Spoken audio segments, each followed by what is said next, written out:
Welcome to This Explainer. Today, we're unpacking the absolutely fascinating biology and psychology behind how kids actually learn to care about others, and more importantly, how we as adults can step in and guide them.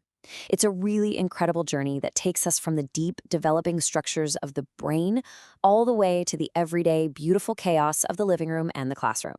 So let's kick things off by asking the ultimate nature versus nurture question at the heart of raising good humans.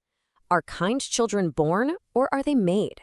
I mean, do they just arrive in the world naturally wired to share and comfort people? Or is empathy something we have to painstakingly teach them from scratch? Before we answer that, just think about what Amanda, a pre-K teacher, said. She noted, "I worry about how the children treat one another every day. There are those moments when they struggle to be kind and when they make fun of someone else."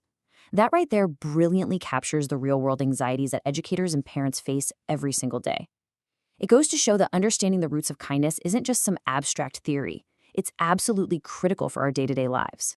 So where does this all begin? Let's trace the roots of empathy.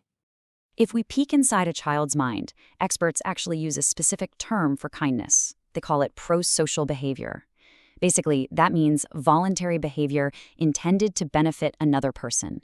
And that word voluntary is the key to the whole thing. If we literally force a child to share a toy or demand they say, "I'm sorry," when they don't mean it, it's not actually prosocial behavior. True empathy has to come from within. Now, what about the whole nature versus nurture debate? Well, sure, there are some tiny genetic predispositions when it comes to general sociability and emotional sensitivity. Some kids just happen to have a slightly more sensitive nervous system, but research heavily agrees that the environments we create are the true makers of kind children. Nurture, especially that strong influence from adults and their surroundings, is what genuinely cultivates empathy. Biologically speaking, how does this all unfold as a child grows up? It's actually wild to see how this timeline builds. We start in infancy with something called affective resonance, which is basically a baby naturally crying just because they hear another baby crying.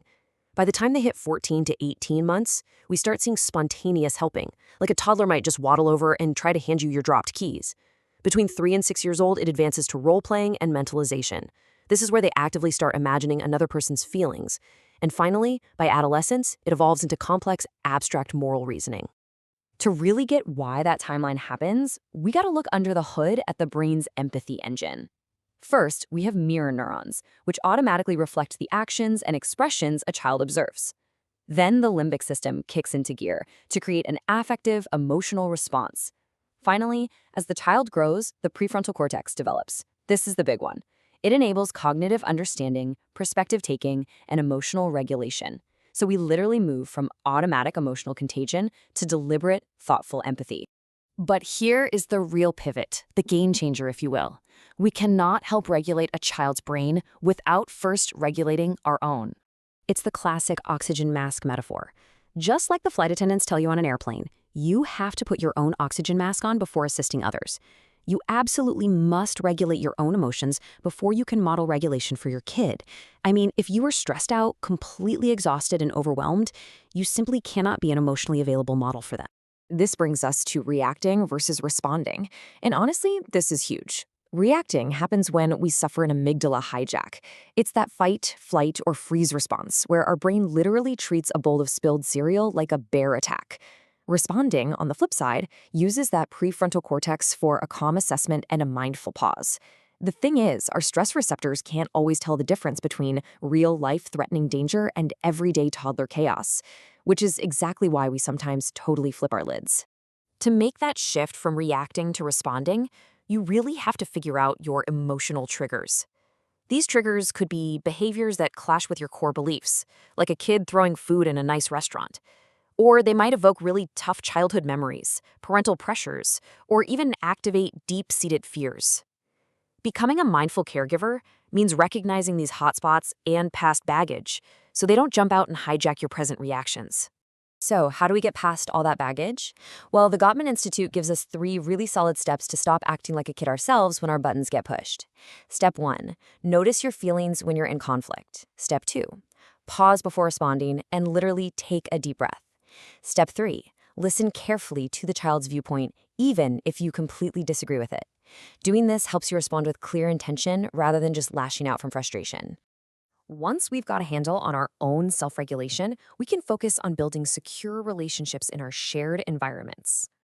And this is absolutely crucial because early childhood educators are constantly citing bullying and aggression as top concerns in the classroom.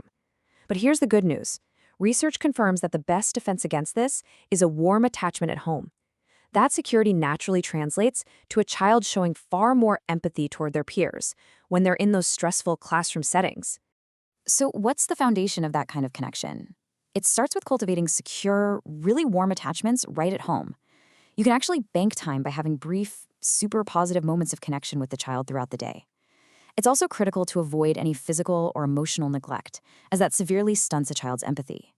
And finally, coach kids through their negative emotions, but try not to become so overly involved that they end up focusing only on their own distress. Think of secure relationships as the fertile soil where a child's emotional literacy can safely take root. Let's get into some everyday actions and concrete strategies for pro-social growth.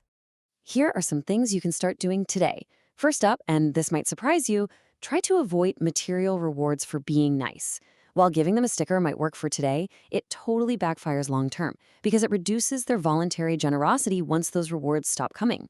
Instead, try induction discipline. That means explaining the actual reasons behind the rules and how their behavior affects others. You can explicitly prompt helping behaviors without forcing them. And most importantly, model pro-social behavior and respectful language in your own adult interactions.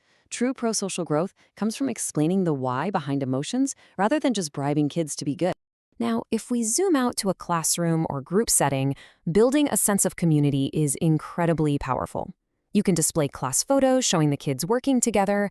Try pairing less pro-social children with highly pro-social peers so they can naturally learn by observation. You can also set up the physical environment to invite small group cooperation or use puppet activities to safely talk through tricky social problems. Because humans are naturally social creatures, subtly reminding kids that they are part of a caring group dramatically boosts their voluntary willingness to share and help. And that brings us to our final takeaway. Children are, quite literally, our mirrors. True empathy really starts with the grace we give ourselves in moments of stress. When you pause and respond mindfully, you are teaching them to do the exact same thing. Thank you so much for joining me for this explainer. As you go about your day, I'll leave you with this one question to ponder. The next time chaos erupts and you feel your lids starting to flip, what reflection do you want your child to see in you?